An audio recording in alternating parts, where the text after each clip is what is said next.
Welcome back to another edition of the Prepper Recon Podcast. Our mission is to bring you great interviews with preppers from around the world so you can be better informed and better prepared for everything from a hurricane to the end of the world as we know it.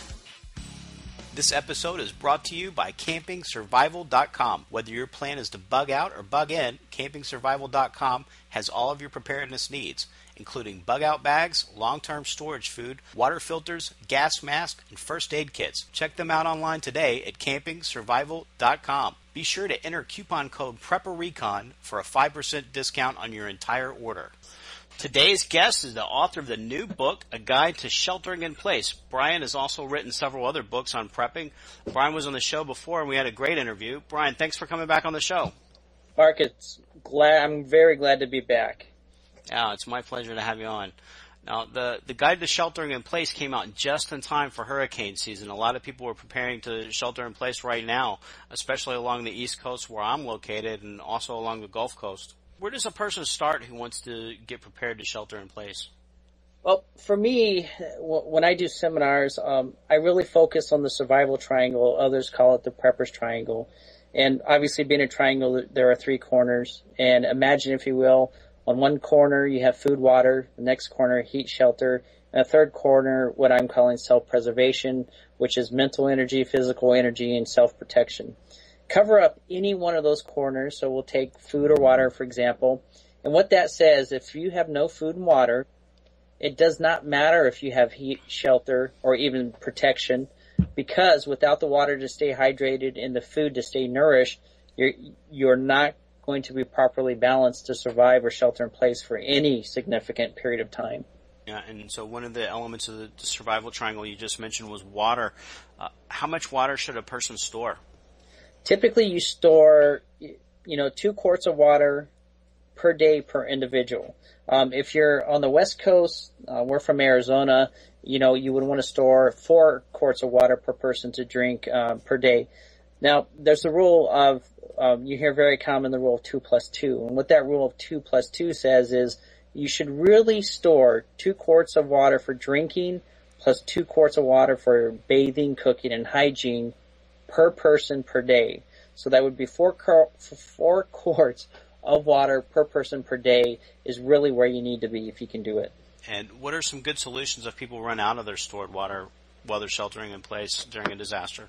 Well, for me, I look at it as a two-part question. And the first thing, you mentioned is if they run out of water, stored water. And I think as part of storage of water, people need to begin to look at, there's some great technology out there like the water bladders, by Aquapod. And what these allow you to do is store up to 100 gallons of water in your bathtub. So, for example, if you know a hurricane is coming and you have 3 days to prepare, or a tornado, you could put 100 extra gallons of water in this plastic, basically, bag that fits in your bathtub, and there's 100 gallons. You have water storage also in rain barrels, and people think, well, I don't want to drink that. Well, when you look at it, if you run out of water in your house, rain barrels are another great option. Your neighbors, you got to think about it. Maybe your neighbors did a better job than you at storing water, so you may need to rely on them for water. Your washer, that's another great storage vessel. Washers hold water, they clean your clothes. So if you need to store additional water, you could simply fill your washer full, close it, and that will be available. Now, some of the easy ways that you can get access to the water is your hot water heater. Ours is 40 gallons. So if we drain the spigot at the bottom of the water heater, we'd have 40 gallons of potable water. Canned fruits and vegetables that you have in your cupboards, don't dismiss that either, because, there's water in the vegetables and the fruits themselves, but they're usually in some type of syrup, or even, for example, green beans are in water. The piping in your house, the water piping, it's copper. And if you go to the lowest point in the house, and you cut a pipe, you're going to get the water that's in that pipe all to drain out. So there's a few sources that people don't think about, but nevertheless, they are very good water sources. Oh, yeah, that's great. The hot water heater is one I think a lot of people would never think about, but now that you mention it, yeah, it's kind of a no-brainer. It's a big reservoir of water that we don't think about. Now, if money's not a concern, what are the best foods to store? How much food do you recommend storing? Well, as a beginning prepper, I'd recommend starting out with a 30-day supply of food, per person in your household.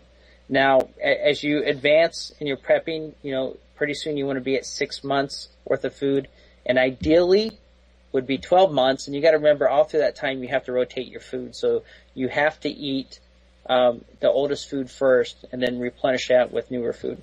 If I had all the money in the world, I would go to Emergency Essentials or a website like that, and I would buy a 1-year supply of food.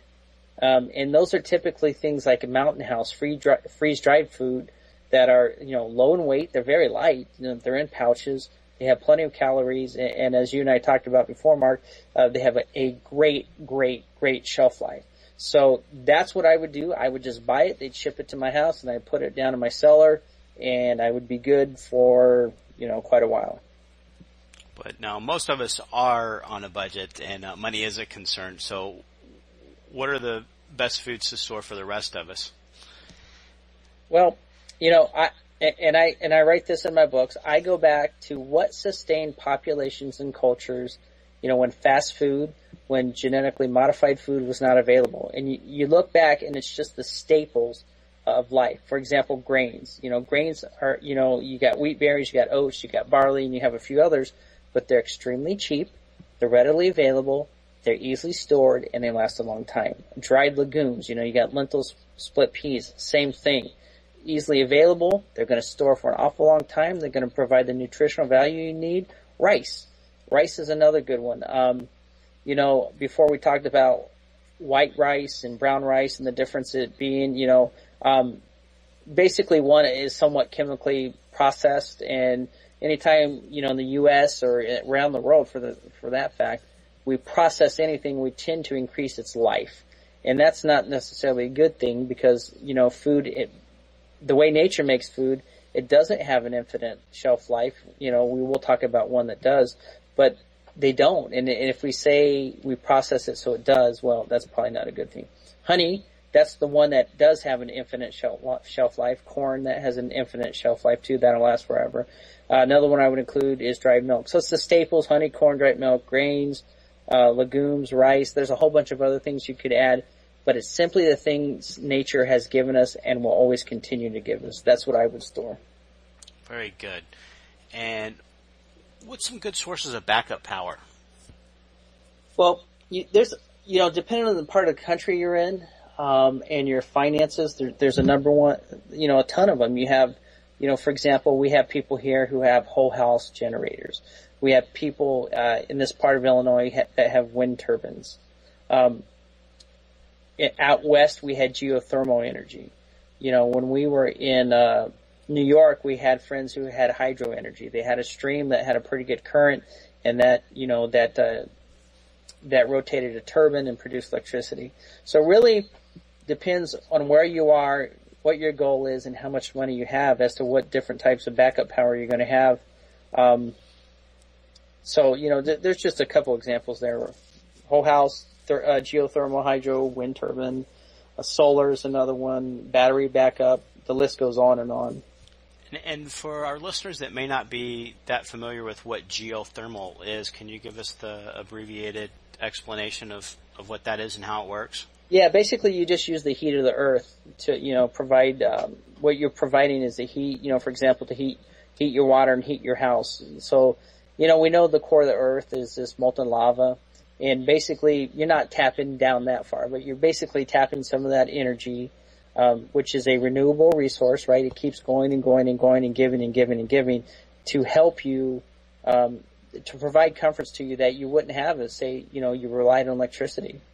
For our listeners that don't really know how geothermal works, can you tell us a little bit about how that works?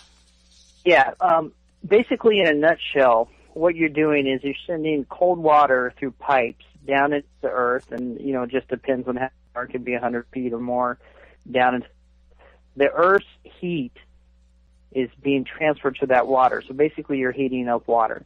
That water then comes back up to your house where that heat is extracted through a heat exchange system. And so because of that process, the cold water then goes back down into the earth, it's heated up again, comes back up, it goes into a heat exchange system, and that heat can be used to heat your house. And you could also capture it in different ways to help, to help versus just in case electricity goes out. Oh, that's very, very cool, but it sounds expensive. Yeah, it's one of the more expensive alternatives out there, and there's several criteria that would make it less expensive than other options. But add the money would definitely be an option I would look at. Yeah, very cool. Well, thanks for explaining that to us. So another reason people might lose power is ice storms.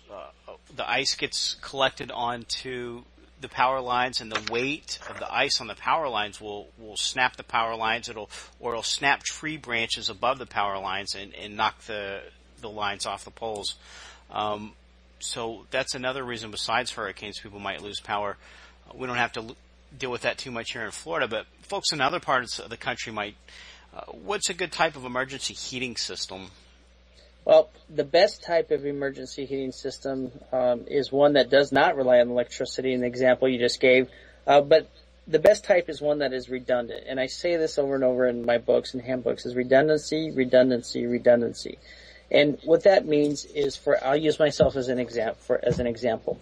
For example, if we were to lose power, and we have baseboard heat, which requires electricity, we would immediately go to our kerosene heaters. Our kerosene heaters operate by convection, so we don't need any electricity. If for some reason our kerosene heater failed, we would go to our Big Buddy, which operates off of propane. You can buy propane tanks and connect them to the Big Buddy, and you have your heat. If the Big Buddy failed, we would go to our Yukon M1950, which is a Korean stove that they use to stay warm. Just picture mash. And right. That stove operates off of wood, a whole bunch of other things, but we would use it for wood, which we have big piles in the back. So now, how would I stay warm with no electricity? 3 different ways that do not require electricity, but 3 different means that have different fuels. And for me, having different fuels is important, right? So we would have kerosene as a fuel, we'd have propane and wood. So if I can't find kerosene, I can go to propane. If I can't find propane, I can go to wood. So I've now diversified myself so that I have different ways to stay warm using different fuels that I could probably get a hold of anytime I wanted. And if I couldn't get a hold of one, I wouldn't worry about it because I got 2 other sources. Yeah, that's an excellent point. Now, security was a major issue for the people that were trying to shelter in place in New Orleans after Katrina. What do you think is the best type of home security weapon? I think the best type of security weapon that you can have is your network. And your network could be your neighbors, it could be other preppers, it could be your church, it could be a small group in your community. Because at the end of the day, in any event, I'm a big advocate of you're not going to take the lone wolf mentality and be able to survive that without help from others. Others will bring skill sets that you have. They will bring items, food, stores, equipment that you don't have. So in that particular case, I would say community is a big part of it. Now, as we drill down into that, when we look at just in my house and not, part of that community, we make sure that we have our doors are reinforced, right? So could people break in? Absolutely, but it would be rather difficult. We're going to, put a challenge to them to get into the house. Being a former, being a veteran and owning a gun shop, in the house, we use shotguns and they're all the same caliber, so I only have to buy 1 ammunition, and that's 12 gauge. And I like that because if my wife has to defend our children or myself or herself, the shotgun has a nice wide path that it can hit multiple targets, i.e. the bad guys, with one pull of the trigger, versus a handgun that has a straight trajectory. So we go that route, but we always fall back to our neighbors, and having that community will typically prevent anybody from wanting to come into your house because you're not alone. Yeah, and I like the advice of a shotgun. You don't have to be a sharpshooter to operate one. Exactly. Now, what would be a good type of weapon for someone that might live in an area that's not so firearms friendly? There could be a lot, and I have to go back to the community. Because your community, your group, your preppers, your neighbors, your church, that basically is a weapon of deterrence. the more people you have who are there to stand beside you and help defend you, that's a huge deterrence. Other things that come immediately to mind are, animals, dogs. For example, dogs barking. That's a great deterrent. If you want to step up to something more physical, you could look at, compound bows, crossbows. Those aren't, you could look at pepper spray. Excuse me. You could even look at a slingshot. I guess if you're a good shot, you could hit somebody in the eye. I couldn't do it, but there's a lot of other less lethal means to make that happen. But I'm going to go back to it's your community and all of you being on the same page, as to the role of each individual and the protection of the group. Yeah, and I like what you said about having some less lethal options like pepper spray or maybe even rubber bullets for the shotgun. Right. It's in a Teotwaki situation. You may have some people that that come and know that you have supplies and get aggressive, and you may not be so ready to shoot them. Well, I agree. I mean, that's I wrote in the Prepper Survival Guide, an introduction to prepping and a guide to fire.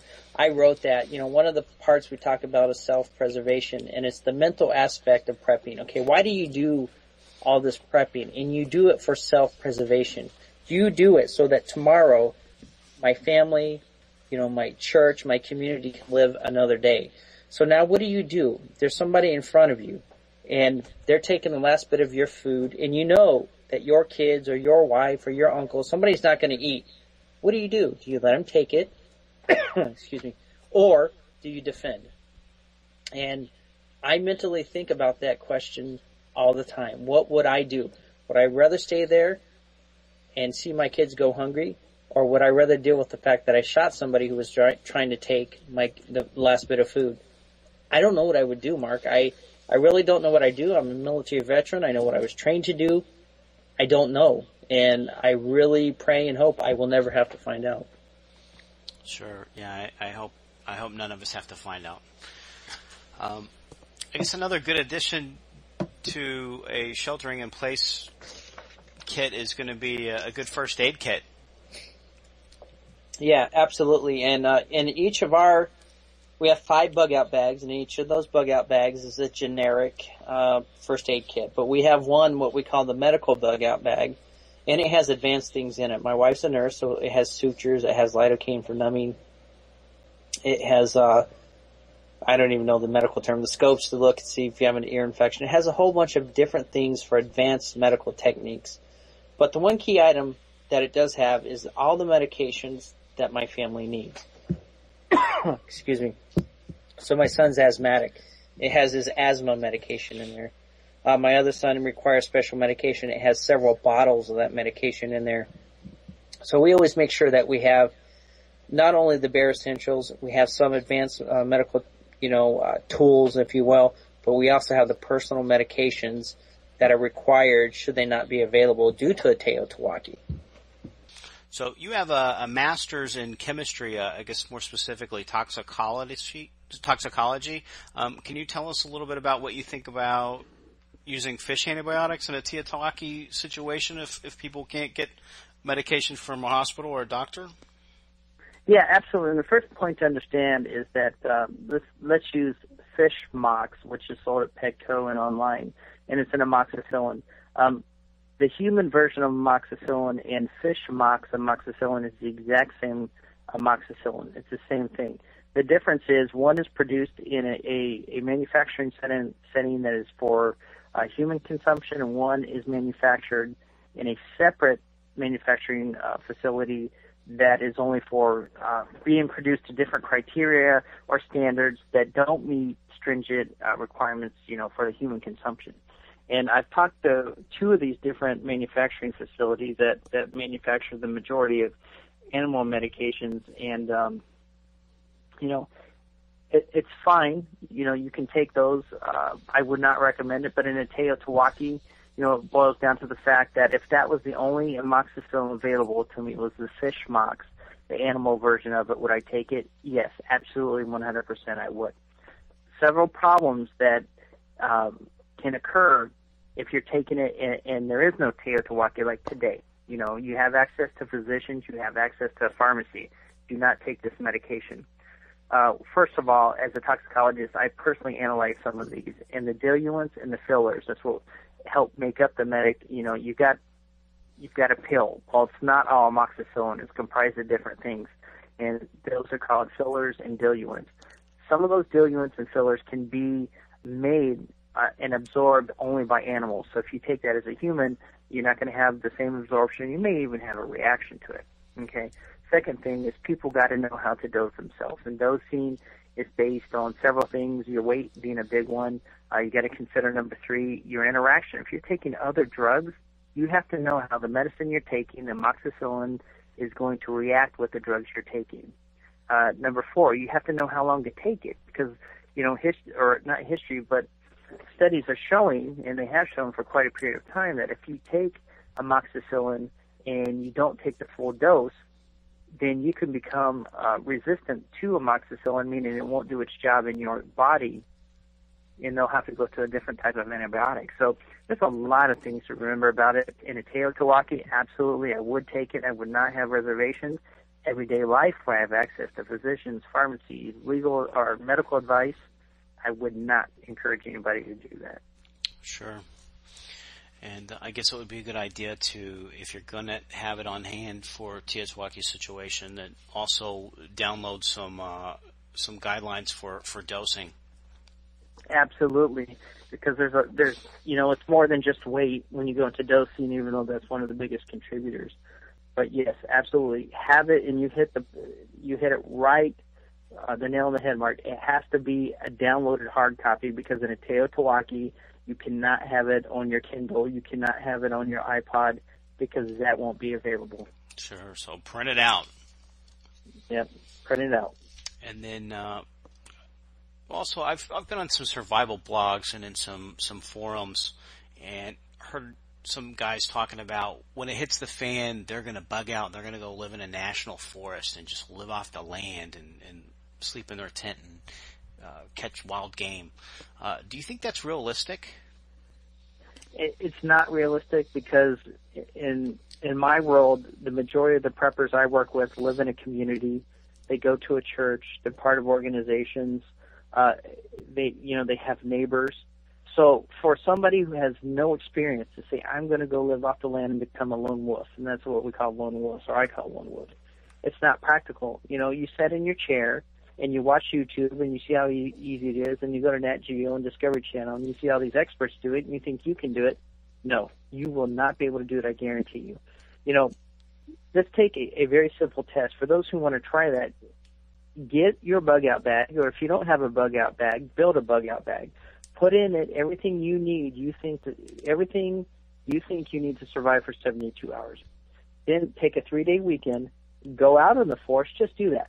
Just leave. Go out into the forest. Live off of your bug out bag for 72 hours, and tell me if you can do it. I'm willing to wager the majority of people will not be able to do it. Because you get changes in weather, you get changes in terrain, you get different animals. I mean, you get a whole bunch of variables play into it. Now, there are a lot of people I know who are trained. They could go in there and do that, but even though they are trained, they would not want to do it for an extended period of time. They wouldn't mind doing it for a week, but they're not there to be a lone wolf and strictly live off the land. Why? Because they're part of a community. They want to be part of a group that wants to survive until tomorrow. They don't want to be individuals alone in the forest who survive by themselves until tomorrow. And so, no, to your question, I don't think that's going to happen. Good advice. And I think it's also important for people to think about when they're going to bug out and when they're going to bug in, and perhaps have some protocol in place prior to the event so that they can make that decision with some type of guidelines. Because I think if you wait until the event and you just panic, then you might be tempted to make the wrong decision and maybe bug out when you should have bugged in, and then get out on the road and find yourself in a traffic jam where everybody's susceptible to the elements and whatever disaster may be occurring. Yeah, I agree. And, you know, you're right. So when something imminent is going to happen, and then you realize, you know, because you haven't properly prepared, oh, shoot, I need to go to the store to get the staples, food, water, you know, medicine. Well, it's too late because everybody else is already doing the same thing, and that's when the panic kicks in, is that you're ahead of me in line, and you're getting the last loaf of bread. Okay, now I'm panicked because there's no bread. So that's what we need to avoid is that type of scenario. And that's why you need to be prepared in your house to shelter in place. So if you're fully stocked in your house and you use the survival triangle as a guide, you know, while those people are out there panicking, you can go to your house and shelter in place immediately, not having to panic. You know, the other one that people look at, you know, is, for example, you know, we're pretty good at predicting, you know, how much time you have before a tornado or hurricane affects your area. And, you know, and I'm thinking of the Colorado wildfires in 2012. How many people waited till that fire was literally on their doorstep before they bugged out? They were given, literally in that case, weeks. Get your stuff, be ready to go, and leave well before the fire, you know, is going to consume your house or cause any danger. They didn't. They waited and waited and waited. You know, they didn't perish, but all their personal belongings, you know, were destroyed. So in that case, you were given advance notice. You could have bugged out. So now we've hit the two extremes. You're given notice to bug out, and the other extreme is you have no choice but to shelter in place. The hardest decision to make is when it's right in the middle. You know, you're kind of given some advance warning, but it's not an immediate crisis. Let me give you the new one, the coronavirus. And this is one that you're seeing in the papers today. The coronavirus is now spreading human to human, which is something that these type of viruses have not traditionally done. Okay, so nature's given us a warning. Okay, hey, this is happening. But on the other hand, it's not a crisis, right? Not everybody has it. So that should begin to get you to think of some criteria. You know, for example, if 100 members of my community, you know, I know are confirmed cases of the coronavirus, we're going to bug out. Or if 100 members of the community have the coronavirus, we're going to shelter in place and use our N95 mask when we're, you know, walking about town. But in that particular case, you have to determine what your risk threshold is, and based on your risk threshold, you may want to bug out and say, look, I'm just going to leave for a week, right, because the virus, you know, will hopefully run its course by then. Or I'm going to shelter in place and not go outside. Or I'm just going to ignore it and see what happens. But somewhere along that line, you have to make a choice. And you better be prepared to, you know, stand by that decision, because if you're not prepared in your house, you shelter in place, you're in trouble. If you bug out to a location that doesn't have the preparations you need, you're in trouble yet again. So different perspectives on each of those. But, you know, in the coronavirus, we would probably shelter in place, right? Because, you know, the coronavirus, you know, it has a short life, you know, relatively short compared to a lot of other things. I would probably just shelter in place. A wildfire, I'm going to bug out. Yeah, so it's basically you want to shelter in place except when bugging out would definitely increase your chances of survival. Yeah, and it depends on the event too, right? Because like you said, if you try to bug out in the highways, you know, are death traps, right? Because one person runs out of gas, you're done. Yeah. Or breaks down, you're done. You know, so maybe you do want to bug out, but you're going to take all the back country roads where the farmers have their fields and they run their tractors. You're going to have to take a different route. Sure. Or it's not worth the risk, so you stay in where you are and say, I'll deal with the people who, you know, aren't prepared, because that's probably what you're going to have to deal with, right? I'm going to come up to your house. Hey, Mark, I know you've got, you know, 200 gallons of, you know, rice. Can I have, you know, 5 gallons? And then I'm going to send my buddy over and ask you the same question. Okay, so you're dealing with something different now than is if you bugged out. So it's a personal call. Sure. And we have links to purchase a guide to sheltering in place and all of Bryan's books through Amazon, and the links in today's show notes. Where can the folks find you? Do you have a website or a YouTube channel? Yes, I'm on YouTube as Zion Prepper. I'm on Twitter as Zion Prepper, Facebook as Zion Prepper. I'm on Skype, so if you'd like to talk, I'm at zion.prepper. That's zion.prepper. And my website is www.zionprepper.com. It's down. We're completely revamping that, and we will have that back up in July, but we're just trying to refresh that website, usually contact, and I'd love to talk with you. Very cool. Bryan, thanks again for taking time to come back on the show. Absolutely. Thanks. An economic storm is headed our way. The die has been cast. We must spread the word and prepare. The coming collapse will bring a contest between tyranny and freedom. If the patriot is to prevail, we must stand as one, pledge allegiance to our God, and defend the Constitution. If you are new to prepping or would like to learn more, read our 7-step survival plan. You can find it under categories on the left-hand side of our website. Thanks for listening to the Prepper Recon podcast. God bless, and happy prepping.